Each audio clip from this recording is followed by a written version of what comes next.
We are really approaching fast the moment of truth for President Donald J. Trump.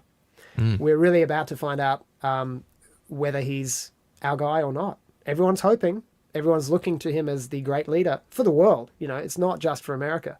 Because if America falls, who else is there? There are differing opinions about what's just around the corner. The Rubicon approaches. January 6th is kind of the time. We're going to find out what Donald Trump is made of. We're going to find out what Mike Pence is made of. We're going to find out what we're going to find out who in the Congress is on our side and who is not, once and for all. And we're going to find out who among the American people have the courage to do what it takes to get through this, because your country has been stolen from you. They've officialized it, even though you haven't reached the deadline yet.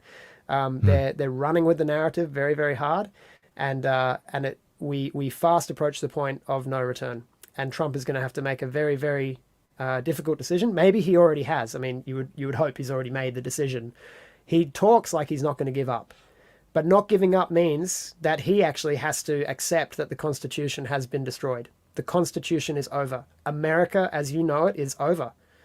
It's not coming back. I mean, you can take the best parts and rebuild with it. You don't have to throw the baby out with the bathwater. You can keep the best ideas.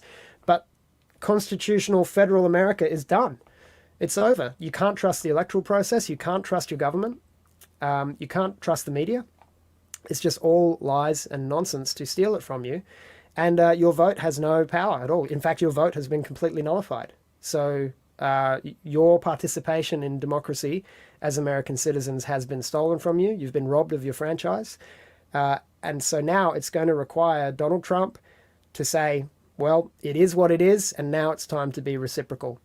The Constitution's gone, so now we just got to win. Now we've just got to survive. Now we've just got to take back power and make something better. I don't know if Trump's that guy or not. What do you reckon?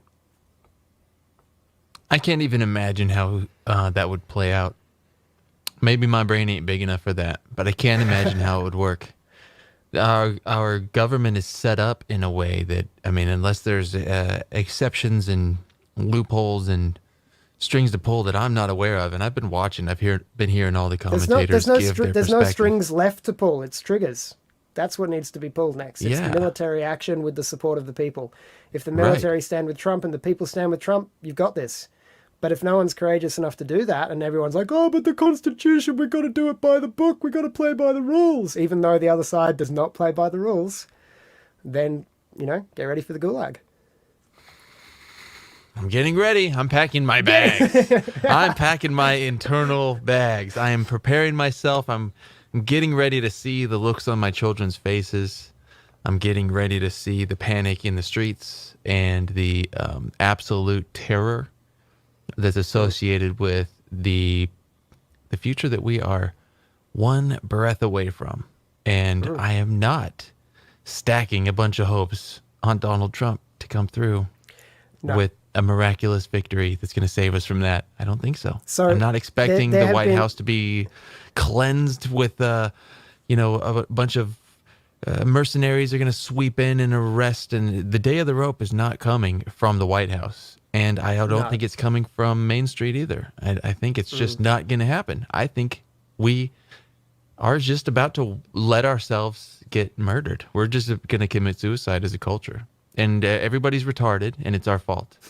And that's just how it's going to go. I told you he's been munching black pills. It's crazy. Dude, so I'm just like, I'm just saying my prayers. I'm like forgiving everybody. I'm trying to see if I can just be graceful and about it. And we're on the Titanic, and it has hit the iceberg, and it's now beginning to tilt. This is that moment of tilt. And it's like any thought of bailing the water out or patching the hole, that's gone now. And the lights are shut off, and the water is icy cold. And some of us are going to make it into a lifeboat, but most of us are not. And that's about what's going to happen. And that's a real historical event. I mean, whatever the actual story of it is, that went down. And a lot of tragedies like that have gone down. And there's nothing guaranteeing we're not going to hit another one. And every indicator is pointing to me that that's what we're about to go through. And it's and we don't have to look very far back into history to know just how far the communists are willing to go against you and your children and your culture and Christianity and all of it. So Yeah. it's They I hate think us. I honestly I think January 6th, I think it's boog or bust. I think that's where we're at now. Boog or Yeah. bust.